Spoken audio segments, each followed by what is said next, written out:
جب تک آپ سویرے نہیں اٹھتے، آپ اللہ اللہ نہیں کرتے، آپ کو نوافل کا چسکا نہیں، عبادت کا مزہ نہیں، فرمایا میری عبادت کرو، یہ شوق پیدا کرو، میں نے تمہیں پیدا کیا ہے۔ ہم لوگوں کے نشے، مختلف نشے، بڑا عجیب رنگ ہے۔ محفل کی صدارت کرنے والے بڑے پیر صاحب، بڑے القابات، بیچ میں سے بندہ تلاش کرنے سے بھی نہیں ملتا، اتنے بڑے لقب ہیں اس کے، لیکن وہ سج سنور کے 2.5 گھنٹے بیٹھا رہا محفل میں، اور نماز کا وقت آیا تو اس نے مختصر سی پڑھی، وہ نکل گیا، وہ ہلکے سے سجدے کیے۔ اتنا بڑا عشق رسول نعت کا، ہو کیا بات ہے، اور عشق رسول کا بہت بڑا پیغامبر، بہت بڑا مبلغ، وہ بیچارہ سمجھ ہی نہیں سکا کہ اللہ کے رسول نے فرمایا تو نماز پڑھ میری آنکھیں ٹھنڈی ہو جائیں گی۔ تو یہ نشے کے عادی تو ہیں پر حقیقت کے قائل نہیں ہیں۔ یہ بس ٹھیک ہے، خوابوں کی دنیا میں لوگ زندہ ہیں، پر جن کو یہ جو نشہ تھا نا عبادت کا، یہ میرے رسول پاک کی چاہت ہے، یہ میرے نبی کریم علیہ السلام کی۔ آپ دیکھیں نا، حضور مہینوں جا کے غار حرا میں بیٹھتے، کیا وہاں تبلیغ کرتے تھے؟ کوئی کتاب لکھتے تھے؟ رسول کریم علیہ السلام مہینہ رہتے غار حرا میں، کوئی نہ مجھے دیکھے، کوئی نہ مجھے ملے، حضور یہاں کیا ہے؟ فرمایا میں اپنے رب کی عبادت کروں گا۔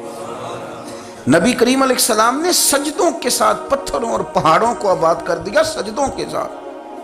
آپ کا سجدہ آپ کو بہت ساری چیزوں سے چھڑا لیتا ہے، یہ بہت ساری جگہوں سے جھکنے سے بچا لیتا ہے۔ صوفیاء، اولیاء یہ کیا کرتے تھے؟ یہ سجدے کا ذوق ہی تو پیدا کرتے تھے، سجدے کا ذوق۔ شاہ عبدالعزیز دباغ رحمۃ اللہ تعالی علیہ اپنے مریدوں سے فرمایا کرتے تھے کہ اگر تم پکے نمازی بن جاؤ نا، تہجد گزار ہو جاؤ، تو میرے پاس آنا جانا چھوڑ دینا۔ عرض کی حضور کیوں؟ فرمایا میں تمہارے اور رب رسول کے رستے میں رکاوٹ نہیں بننا چاہتا، اور میرا مقصود ہے تمہیں وہاں تک پہنچانا۔ جب پہنچ گئے تو پھر میری ضرورت ختم ہو گئی۔ ہاں کبھی وسوس آئے، شک پیدا ہو، تکلیف ہو تو آنا، ورنہ میں نہیں چاہتا کہ میں رکاوٹ بنا رہوں۔ تم اللہ اللہ کرو، اس مالک کو راضی کرو۔ میرے رسول پاک علیہ وسلم نے فرمایا بندہ اللہ کے سب سے قریب اس وقت ہوتا ہے جب وہ سجدے کی حالت میں ہوتا ہے۔ کس کے قریب ہوتا ہے؟ اللہ کے سب سے قریب ہوتا ہے، وہ بڑا نیڑے ہے رب کے، بڑا قریب ہے، اس لیے کہ وہ حالت سجدہ میں، وہ جب سجدے کرتا ہے نا، اس کی بارگاہ میں جب جھک جاتا ہے۔ آپ ذرا سجدے کی کیفیت دیکھیں نا، زبان بھی یہاں ہے، آنکھ بھی یہاں ہے، کان بھی، عقل بھی ساری، اس نے سارا کچھ رکھ دیا سجدے۔ آپ وہ کبھی پیچھے جائیں تو دیہاتوں میں کہا جاتا تھا ناک سے نکیریں نکالو، بہت بڑی سزا ہوتی تھی نا، ناک سے نکیریں نکالو، بڑی سزا ہوتی تھی۔ تو اس نے کہا مالک مجھے کسی نے کہا نہیں، پر دیکھنا میں نے رکھ دی ساری عقل سجدے میں، اور رکھ کے کہا کیا؟ سبحان ربی یا اللہ میں پست ہوں تو اعلیٰ ہے، اللہ تو میرا رب ہے اور تو سب سے اعلیٰ اتنا۔ اور فرمایا جب یہ اس کیفیت میں ہوتا ہے تو پھر یہ اپنے رب کے قریب ہوتا ہے۔ کثرت عبادت، نوافل۔ ہمارے ہاں عمرے کی قرآن اندازی محفلوں پہ ہونے لگ گئی ہے، حالانکہ حدیث سے ثابت نہیں۔ میں دوستوں سے کہتا ہوں جائز ہے، کرنی چاہیے، عمرے کی قرآن اندازی جائز ہے، اور کسی حدیث میں نہیں آئی کہ قرآن اندازی کرو عمرہ کرو۔ حدیث میں قرآن اندازی یہ آئی ہے کہ نبی پاک علیہ السلام نے فرمایا تمہیں پتہ چل جائے نا پہلی صف کا ثواب کتنا ہے، تم قرآن اندازی کرو۔ عمرے کی قرآن اندازی کا تو پوسٹر چھپتا ہے، تو یہ والی قرآن اندازی کب ہونی ہے؟ ہونی چاہیے کہ نہیں؟ حضور نے فرمایا تمہیں پتہ چلے کہ اس کا ثواب کتنا، تو تم قرآن اندازی کرو، تم قرآن ڈالو۔ جب آپ نماز پڑھ رہے ہوتے ہیں، جب آپ کا مصلی آباد ہوتا ہے، صلاح الدین ایوبی ایک بزرگ سے ملاقات ہو گئی، بیت المقدس پر قبضہ تھا عیسائیوں کا، تو صلاح الدین بڑے پریشان تھے۔ وہ بابا جی کہنے لگے پتر کیا ہوا؟ کہنے لگے حضور پتہ چلا ہے دشمن کے 2 بحری بیڑے اسلحہ لے کے آ رہے ہیں، مسلمان پہلے ہی کمزور ہیں، اور اب اگر 2 بحری بیڑے اور آ گئے تو حضور مسئلہ بن جائے گا۔ تو میں پریشان ہوں کہ کس طرح یہ کم مسئلے والی ہماری فوج ہے کیسے مقابلہ کرے گی۔ تو بابا جی کہنے لگے پتر اس طرح کرنا، آج رات تو بھی دعا کرنا اور میں بھی کروں گا، تو بھی دعا کرنا، آپ ناراض نہ ہونا، ہم تو پیروں والے ہیں، ہم تو پیروں کے نوکر غلام ہیں، ہمارا تو گزارا ہی نہیں۔ ہمیں تو ملتا ہے سارا کچھ وہاں سے، پر میرا سوال یہ ہے کہ تعویذ لینے جاتے ہو نفل کیوں نہیں پڑھتے؟ رات اللہ اللہ کیوں نہیں کرتے؟ یہ بھی تو ہمارے بزرگوں کا ہی طریقہ ہے، انہوں نے تو ہمیں سکھایا ہے۔ صلاح الدین ایوبی سے بزرگوں نے کہا کہ رات آج نا اللہ اللہ کرنا، تو میں تیرے لیے دعا کروں گا، تو بھی دعا کرنا۔ تو بندہ جب دکھی ہوتا ہے تو سجدہ کرتا ہے، تو پھر ہی تو مصلی بھیگ جاتا ہے، پھر ہی تو مزہ آتا ہے۔ سکھی بندہ تو کعبے جا کے نہیں روتا، دکھی تھے، تکلیف تھی، تو سر رکھا سجدے میں تو تڑپ گئے۔ اور وہ بابا جی کہتے ہیں میں مسجد آیا تو صلاح الدین چیخے مار کے رو رہا تھا اور کہہ رہا تھا مالک میں کوئی اپنی شان کے لیے تو نہیں نہ لڑ رہا، اللہ کو میں کوئی قبضوں کے لیے تو نہیں لڑ رہا، مالک تیرے لیے لڑ رہا ہوں، مجھے بے آبرو نہ کرنا، میری مدد فرمانا۔ کہتے ہیں میں آیا تھا کہ مسجد میں دعا کروں گا، پر صلاح الدین ایوبی کو روتے دیکھا تو میں لوٹ گیا۔ تو سویرے صلاح الدین ملے تو بڑے خوش تھے۔ میں نے کہا پتر کیا ہوا؟ کہنے لگے حضور وہ بحری بیڑے دو آ رہے تھے نا اسلحہ لے کے، دونوں ڈوب گئے پانی میں ڈوب گئے۔ تو بابا جی کہنے لگے صلاح الدین وہ پانی میں نہیں ڈوبے، وہ تیرے آنسوؤں میں ڈوب گئے، وہ غرق ہو گئے، وہ جو تو نے مصلی بات کیا تو وہ تیرے آنسوؤں میں ڈوب گئے، وہ غرق ہو گئے، وہ تباہ، اتنے قیمتی تھے تیرے آنسو کے بہا لے گئے دشمن کے بحری بیڑوں کو۔ میرے بھائی ٹھیک ہو گیا جی، میرے عزیز سمجھ لیں اس بات کو ہمیشہ کے لیے، اور اس پر غور کرنے اچھے طریقے سے کہ میرے رسول کریم سید عالم صلی اللہ علیہ وسلم نے نا ہماری توجہ دلائی، حضور نے ہمیں بتلایا، ہمارا ذوق بڑھایا عبادت کی طرف۔ ایک صحابی تھے حضرت ابو فاطمہ رضی اللہ تعالیٰ عنہ، یہ ترمذی شریف کی حدیث ہے۔ نبی پاک علیہ السلام نے فرمایا ابو فاطمہ قیامت کے دن مجھ سے جلدی ملنا چاہتے ہو کہ دیر کے ساتھ؟ تو کہنے لگے حضور کون ہوگا جو دیر سے ملنا چاہے گا، ہم نے تو جان دے دی وعدہ دیدار پر۔ اعلیٰ حضرت فرماتے ہیں جان دے دی وعدہ اور نقد اپنا دام ہو ہی جائے گا۔ مجھے لگتا ہے کہ یہ سودا نقد و نقد ہو جانا ہے، چونکہ ہم نے جان دے دی وعدہ دیدار پر۔ آپ نے وعدہ کیا تھا کہ مریں گے تو پھر زیارت ہوگی، تو مر گئے ہم زیارت کی خاطر۔ جان دے دی وعدہ دیدار پر تو نقد اپنا دام ہو ہی جائے گا۔ اے رضا ہر کام کا ایک وقت ہے، دل کو بھی آرام ہو ہی جائے گا۔ تو حضرت ابو فاطمہ رضی اللہ تعالیٰ عنہ سے نبی پاک صلی اللہ علیہ وسلم نے فرمایا جلدی ملنا چاہتے ہو کہ دیر سے؟ اس کی حضور فٹافٹ ملنا ہے، میں نے قیامت کے دن آپ سے جلدی ملنا ہے۔ تو نبی پاک علیہ السلام نے فرمایا پھر اس طرح کرنا، دنیا میں رہ کے سجدے زیادہ کرنا، پھر سجدے زیادہ کرنا، قیامت میں ملاقات جلدی ہو جائے گی، قرب ملے گا تمہیں۔ اپنے بچوں کے اندر دیکھیں نا، ہم شوق پیدا کرتے ہیں، ہمیں صحیح لفظ نہیں بولنے آتے ہیں، پر ہم بچوں میں شوق پیدا کرتے ہیں کہ پتر ڈاکٹر بن جائے گا تو بڑا نفع کرے گا، تو لوگوں کی خدمت کرے گا، ملک و ملت کی خدمت کرے گا، تیرے ابا کا نام روشن ہوگا، تیرے دادا کی تعریفیں ہوں گی۔ ہم یہ ذوق پیدا کرتے ہیں، ہم اپنے نوجوانوں کے اندر یہ فکر پیدا کرتے ہیں، انہیں ہم سمجھاتے ہیں کہ میاں جب تم پڑھو گے، محنت کرو گے تو فلاں آدمی کی طرح تمہارا نام ہوگا۔ یہ جتنا ذوق ہم بچوں کے اندر ان چیزوں کا پیدا کرتے، ہمیں حکم ہے کسی طرح ہم ذوق پیدا کریں کہ پتر نماز پڑھے گا تو اللہ راضی ہو جائے گا، تو سجدہ کرے گا۔ دیکھیں نا میرے رسول کریم علیہ السلام نے فرمایا 7 سال کے بچے کو مسجد لے کے جاؤ، یعنی اسے شوق دلاؤ، اس کے اندر یہ خاصیت پیدا کرو کہ اس کا دل کرے مسجد میں جانے کا، اس کے اندر یہ خصوصیات لاؤ کہ وہ ہمارے ہاں نا ہر چیز کو پروموٹ کیا جا رہا ہے، ہر چیز کو، یعنی سر سنگیت سکھانے کے لیے اکیڈمیاں بن گئی ہیں، ہر شے پروموٹ ہو رہی ہے، عبادت کا جذبہ کم ہوتا جا رہا ہے، اللہ کا ذوق ہمارے اندر نہیں رہا۔ اور اتنا مشکل ہم نے اپنے لیے بنا لیا ہے کہ وہ بندہ جو بڑی زبردست مذہبی گفتگو کر رہا تھا اور تگڑی بات کر رہا تھا، کیا بات ہے، لیکن نماز کے بارے میں کمزوری دکھا جاتا ہے، نوافل کے بارے میں وہ چپکے سے نکل جاتا ہے۔ امام احمد بن حنبل رحمۃ اللہ تعالی علیہ، مسند امام احمد بن حنبل 14 جلدوں میں ہے مارکیٹ میں، اور مجھے تو خیر پسند ہی بڑی ہے، میں نے تو کئی دفعہ پڑھی ہے۔ اور کیا بات ہے امام احمد بن حنبل کی، کیسے تگڑے قسم کے محدث تھے، اور اللہ نے کتنا انہیں اعزاز عطا فرمایا ہوا تھا۔ یہ کوڑے بھی کھاتے تھے دین کی خاطر، سارا کرتا لہو سے بھر بھی جایا کرتا تھا، بڑا اعزاز والا شخص تھے، بڑے اعزاز والے۔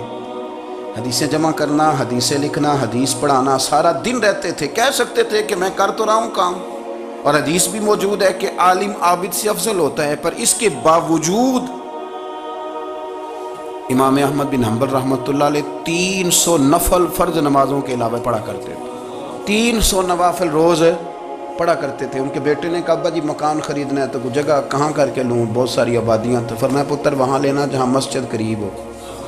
میرے رسول کریم سید عالم صلی اللہ علیہ وسلم اتنا پسند کرتے مسجد کو، اتنا پسند کرتے نماز کو، کہ رسول کریم صلی اللہ علیہ وسلم تہجد کی نماز بھی پڑھتے، پھر حضور فجر کی نماز بھی پڑھتے، نبی پاک وتر کو الگ کر کے پڑھتے، عشاء کے ساتھ نہیں پڑھتے۔ یہ تو ہم اس لیے اجازت دی ہمارے بزرگوں نے کہ بعد میں اٹھے گا کون علیحدہ وتر پڑھنے کے لیے، عشاء کے ساتھ پڑھ لیں۔ وتر پڑھتے، تہجد پڑھتے، فجر پڑھتے، اشراق پڑھتے، چاشت پڑھتے، پھر مغرب کی نماز کے بعد 6 رکعت اوابین پڑھتے، پھر رات کو صلاۃ اللیل پڑھتے۔ سیدہ عائشہ صدیقہ کہتی ہیں زمانہ سو جاتا اور میرے رسول مصلی بچھا کے کھڑے ہو جاتے، او یار کھیتی باڑی کر کے نہیں، محنت مزدوری کر کے نہیں۔ جناب عائشہ کہتی ہیں میں یہ بھی دیکھتی کہ حضور ایک آیت شروع کرتے تو ساری رات اسی کو پڑھتے، اور میری نظر جاتی تو قدم مبارک پہ ورم آ جاتا۔ یار نماز پڑھ پڑھ کے، اتنی مشقت کر کے، اتنی جد و جہد کر کے ورم آ گیا، یا رسول اللہ اتنی محنت کیوں کرتے ہو؟ فرمایا افلا اکون عبدا شکورا، کیا میں اپنے رب کا شکر گزار بندہ نہ بنوں؟ صحابہ کا ذوق عبادتوں کا، ریاضتوں کا، تلاوتوں کا، طبیعت ہے ان کی، وہ ایک دوسرے کو، حضرت مولا علی شیر خدا کرم اللہ تعالی وجہہ الکریم کے زمانے میں روم کے بادشاہ نے کہا یار یہ مسلمانوں کا پتہ تو کرو، یہ آخر کیوں اتنے زیادہ مجاہد ہیں؟ اس زمانے میں جاسوس بھیجنے کا مزاج تھا، اب تو جاسوس پکڑا جاتا ہے، اب تو جاسوس ہے، اور جاسوسی کا شوق ویسے آج بھی ہے۔ عرض کروں تھوڑی سی بات اس عنوان سے، پتہ کیا ہمارا مسئلہ ہے؟ ہم جہاں جاتے ہیں نا وہاں تھوڑی خوشبو سونگنے کی کوشش کرتے ہیں، وہ کیا ہے تو یہ کیا ہے تو ادھر کیا ہے تو تھوڑا سا ادھر کیا ہے۔ میرے رسول پاک پڑھیے درود شریف، سارے پڑھیے ذرا زور سے، صلی اللہ تعالی۔ نبی پاک علیہ السلام نے فرمایا جاسوسی نہ کرنا ورنہ تم بندوں کو خراب کر دو، اور فرمایا اس طرح نہ ہو کہ تم کسی کے اب کھول نہ نکلو تو تمہارے پہلے کھول جائیں۔ یہ جو ذوق ہے نا یہ ختم کریں، چھوڑیں، مطلب آپ کس چکر میں پڑے ہوئے ہیں؟ اتنی زیادہ توجہ کرنے کی کیا ضرورت ہے؟ نیک کام سے کام رکھیں، اس میں بندہ تھوڑا سا نا آسان رہتا ہے۔ یہ جو بہت زیادہ ٹٹولنے والے لوگ ہوتے ہیں نا وہ بیچارے پھر عمر ٹٹولتے ہی گزار دیتے ہیں، اس لیے کہ مزاج ہی بہت پکا ہے، بوری کا منہ کھول کے اندر تک ہاتھ ڈالنا، تو پھر کئی دفعہ سامنے سے بچھو بھی لڑ جاتا ہے، خرابی ہوتی۔ تو جاسوسی کی جاتی تھی، اس نے بھی جاسوس بھیجے، کیونکہ قبیلوں کے لوگ تھے، کچھ مسلم کچھ کافر، پہچانے نہیں جاتے تھے لوگ، تو کچھ لوگ اس نے بھیجے، انہوں نے آ کے نا تحقیق کی، ریسرچ کری کہ آخر ماجرا کیا ہے، تو واپس جا کے انہوں نے رپورٹ دی نا روم کے بادشاہ کو۔ اس رپورٹ کا ایک جملہ بڑا شاندار ہے، وہ کہنے لگا بادشاہ ہمیں مسلمانوں کی کوئی سمجھ نہیں آئی، ہمیں کوئی سمجھ نہیں آئی۔ انہوں نے کہا بھی کیوں نہیں سمجھ آئی؟ کہنے لگے یار عجیب بندے ہیں، جب رات مصلی پہ بیٹھتے ہیں تو یوں لگتا ہے ان کا دنیا سے رشتہ ہی کوئی نہیں، کوئی کسی کو نہیں جانتا، کوئی اپنے دکھ سنا کے رو رہا ہے، کوئی اپنی بات کر کے رو رہا ہے، لگتا ہے کہ ان کا کوئی رشتہ ہے ہی نہیں جب مصلی پہ بیٹھتے ہیں۔ اور فرمایا جب سویرے یہ جہاد کرنے نکلتے ہیں تو لگتا ہے ان سے زیادہ دلیر ہی کوئی نہیں، حالانکہ جو مسلوں پہ رونے دھونے کے لوگ ہوتے ہیں وہ کئی دفعہ جہاد میں کام نہیں کرتے، لیکن عجیب لوگ ہیں کہ رات کے راہب ہیں، دن کے مجاہد ہیں، کوئی سمجھ نہیں آتی۔ میرے عزیز ان لوگوں نے مصلی آباد کر کے رکھا، تلاوتیں ان کا ذوق رہی، منظر روز پڑھنا، اسباق پڑھنا، وظائف پڑھنا، یہ ان کا ذوق رہا۔ اعلیٰ حضرت بریلوی رحمت اللہ نے 1000 کتاب لکھی ہے، لیکن الوظیفۃ الکریمہ کے نام سے جو وہ صبح و شام وظائف پڑھتے تھے وہ الگ انہوں نے ان کو بیان کیا، پابندی کے ساتھ اپنی اللہ اللہ کرتے۔ شیخ شہاب الدین سہروردی رحمت اللہ علیہ اس پر ایک بندے نے اعتراض کیا، اس نے کہا جی آپ کس قسم کے صوفی ہیں، مرید بیٹھے ہیں اور آپ وہاں نفل پڑھ رہے ہیں؟ یہ بھی بڑا مسئلہ ہوتا ہے نا، جو بندہ ملنے آتا ہے وہ اپنے ٹائم کے حساب سے آتا ہے، اور پھر اس کا یہ بھی خیال ہوتا ہے کہ پیر صاحب جو ہیں وہ چونکہ درویش ہیں تو نہ انہیں روٹی کھانی چاہیے نہ سونا چاہیے، چونکہ وہ درویش ہیں، اور ہم چونکہ درویشوں کے ماننے والے ہیں لہذا ہمارا یہ طریقہ ہونا چاہیے کہ جیسے ہم کہیں درویش ویسے ہی کر جائے، حالانکہ جس کو آپ درویش کہیں گے آپ اس کی مانیں گے، آپ منوائیں گے نہیں، ہمارا مزاج ہوتا ہے۔ شیخ شہاب الدین پر لوگوں نے اعتراض کی، حضور لوگ ملنے آئے ہیں، زیارت کرنے آئے ہیں، یہ بندے دعا کرانے آئے ہیں، اللہ اللہ کرانے آئے اور آپ نفل پڑھ رہے ہیں، کیا جملہ ہے، کیا حسن ہے، کیا خوبصورتی ہے۔ فرمانے لگے رب رسول سے مانگنے کے لیے مصلی بچھایا ہے، اگر وہاں سے مانگوں گا نہیں تو تمہیں دوں گا کیا؟ پہلے مجھے کچھ لے تو لینے دو، اگر میرے پلے کچھ ہے ہوگی تو آگے دوں گا نا۔ تو میں مانگنے گیا تھا کہ یا اللہ دے، تیرے بندے لینے آئے، دے تو میں کچھ لوں گا تو آگے دوں گا نا۔ لیکن ہمارا یہ سٹیٹس، یہ مزاج، یہ شعور نہیں ہے۔ گپیں، کہانیاں، داستانیں، گفتگو، خطابت، واز، کیا بات، لیکن اگر کچھ کرنے کا کام ہو تو وہ نہیں ہم سے ہوتا۔ میرے نبی کریم علیہ الصلوۃ والسلام نے مصلے سے دل لگانے کا درس دیا، حضور نے توجہ دلائی۔ صحابہ اس ذوق کے حامل لوگ تھے، وہ کوشش کرتے تھے۔ جناب صدیق اکبر رضی اللہ تعالیٰ عنہ کا عبادت کا مزاج ہمیشہ قائم رہا۔ حضرت عمر فاروق ساری رات اللہ کے حضور کھڑے رہے۔ حضرت عثمان غنی رضی اللہ تعالیٰ عنہ عشاء کی نماز پڑھ کے 2 رکعتوں کی نیت باندھتے تھے، 15 سپارے پہلی رکعت میں پڑھ دیتے تھے اور 15 سپارے قرآن مجید کے دوسری رکعت میں پڑھ دیتے تھے۔ آپ نے نا حضرت عمر فاروق کے وصال کے بعد ان کی ایک بیوہ سے نکاح کیا، حضرت عثمان غنی نے نکاح کیا۔ وہ خاتون آپ کے نکاح میں آئیں تو عرض کرنے لگیں، امیر المومنین میرے لیے اعزاز تو بہت ہے کہ میں امیر المومنین کی بیوہ تھی تو امیر المومنین کی منکوحہ ہو گئی ہوں، لیکن حضور نہ تو میں جوان ہوں کہ میرے اندر رغبت ہوتی اور نہ میں اب اس قابل ہوں کہ کوئی خدمت کر سکوں، میرے ساتھ نکاح کی وجہ کیا بنی؟ تو عثمان غنی رو پڑے، فرمانے لگے میں نے عمر فاروق کو مسجد میں اپنے رب سے ڈرتے ہوئے دیکھا ہے، میں نے اسے روتے ہوئے دیکھا ہے، عدل کرتے دیکھا ہے، انصاف کرتے دیکھا ہے، امت کی خیر خواہی کرتے دیکھا۔ تمہارے ساتھ نکاح اس لیے کیا ہے کہ تم مجھے یہ بتاؤ کہ عمر فاروق گھر کے اندر اپنے رب کو کیسے راضی کرتے تھے، گھر کے اندر کیسے راضی کرتے تھے، وہ طریقے بتلاؤ، تم بتاتی جانا اور میں بھی اسی طرح گھر میں عبادت کروں۔ میرے رسول کریم علیہ الصلوۃ والسلام نے ارشاد فرمایا، حضور فرمانے لگے جس گھر میں اللہ کا ذکر ہوتا ہے وہ گھر زندوں کا ہے، اور جس گھر میں رب کریم کا ذکر نہیں ہوتا وہ گھر زندوں کا نہیں ہے۔ گھر نا ہم نا کتابوں میں پڑھتے ہیں کہ ایک بزرگ کہتے ہیں، حضرت فضیل بن عیاض کہتے ہیں کہ میں ایک گلی سے گزر رہا تھا تو گھر کے اندر کسی قاری صاحب نے قرآن کی آیت پڑھ دی، ولی من خاف مقام ربہ جنتان، میں تے میرے کانوں سے ٹکرائی تو اللہ نے میری کایا ہی پلٹ دی، میں توبہ کر گیا۔ اب گھر کے اندر سے آواز آئے تو صحیح نہ تلاوت کی، پر اندر سے آواز آتی نہیں، یا ڈیک بجنے کی آواز آتی ہے، یا ٹی وی چلنے کی آواز آتی ہے، یا دھوم مچانے کی آواز آتی ہے۔ عبادت کا وہ جو خاص شوق تھا، وہ جو حسن تھا، وہ جو توانائی تھی، وہ جو بات تھی۔ ایک جگہ پہ ہم بیٹھے تھے تو وہاں ایک صاحب آئے اور انہوں نے آتے ہی کہا کہ مہربانی کریں ذرا مجھے مصلی دے دیں، میرے نہ کچھ نفل رہ گئے۔ تو میں نے وضو کر لیا تو کوئی مصلی مل جائے، مصلی انہیں دے دیا گیا، وہ مصلی لے کے چلے گئے تو پیچھے ایک صاحب نے تبصرہ کیا، کہنے کتنا ریاکار بندہ ہے، لوگوں کو دکھا رہا ہے کہ میں نفل پڑھتا ہوں، ہے کو بات کرنے والی۔ میں نے اسے کہا، میں نے کہا تو مہربانی کرنا اس طرح کی ریاکاری تو بھی کر، پکڑ مصلی اور جا تو بھی تھوڑی ریاکاری کر کے آ، اٹھ ذرا شکر کر، کوئی یہ ریاکار بھی ملا ہے، کوئی نفل پڑھ کے ریاکاری کر رہا ہے۔ اللہ کا میں کہتا ہوں کو پڑھے تو صحیح نہ، یہ کوئی دور ہے نفل پڑھنے کا، اس میں تو لوگوں کا مزاج ہی نہیں، طبیعت ہی نہیں۔ میں نے کہا چل مہربانی کر یہ لے مصلی اور تو بھی جا تھوڑی سی یا کر یا ریاکاری کرو تو صحیح نا، مزاج ہی نہیں، ذوق۔ جمعے کی نماز پڑھ کے یوں دنیا بھاگتی ہے، او ہو پتہ نہیں کون سی پیچھے آگ تھی جو بجھائی جائے گی، اور آج تک لوگ مسئلہ پوچھ رہے ہیں کہ جمعے کی بعد والی سنتیں کتنی ہوتی ہیں۔ میں نے کہا کتنے سال ہو گئے جمعہ پڑھتے، کتنے سال ہو گئے، ابھی تک سنتوں کا نہیں پتہ، ابھی تک نہیں علم کے پہلے کتنی رکھتے ہیں اور بعد میں کتنی رکھتے ہیں۔ فجر کی سنتیں کب پڑھنی چاہیے، سنو فجر کی سنتوں کے بارے میں۔ میرے رسول کریم سید عالم صلی اللہ تعالیٰ علیہ وسلم سے ایک صحابی نے پوچھا تھا، حضور میری فجر کی سنتیں رہ گئیں یا رہ جاتی ہیں تو حکم کیا ہے، کیا انداز ہے حضور کا۔ بخاری مسلم کے لفظ سنو، حضور سید عالم صلی اللہ علیہ وسلم فرمانے لگے، اس نے کیا پوچھا تھا، حضور جواب کیا دیتے، فرمایا فجر کی سنتیں کبھی نہ چھوڑنا، فجر کی پہلی 2 سنتیں کبھی نہ چھوڑنا۔ یا رسول اللہ صلی اللہ تعالیٰ علیہ وسلم میری رہ گئی ہیں، رہ جاتی ہیں، فرمایا فجر کی 2 سنتیں نہ چھوڑنا، فرمایا فجر کی پہلی 2 سنتیں مجھے دنیا اور دنیا کے اندر جو کچھ ہے وہ سب سے زیادہ پیاری ہے۔ فجر کی 2 سنتیں دنیا اور دنیا میں جو کچھ ہے مجھے وہ سب سے زیادہ پیاری ہیں، اس لیے فجر کی سنتیں نہ چھوڑنا۔ اپنا ذوق، اپنی طبیعت، ہم نے نا ذوق غلط بنا لیا۔ اگر 20 بندے کہہ بھی دیں گے تو نے بڑی شاندار تلاوت کیا تو کیا اس سے بنے گا، 100 بندہ کہہ بھی دے تیری کیا بات ہے،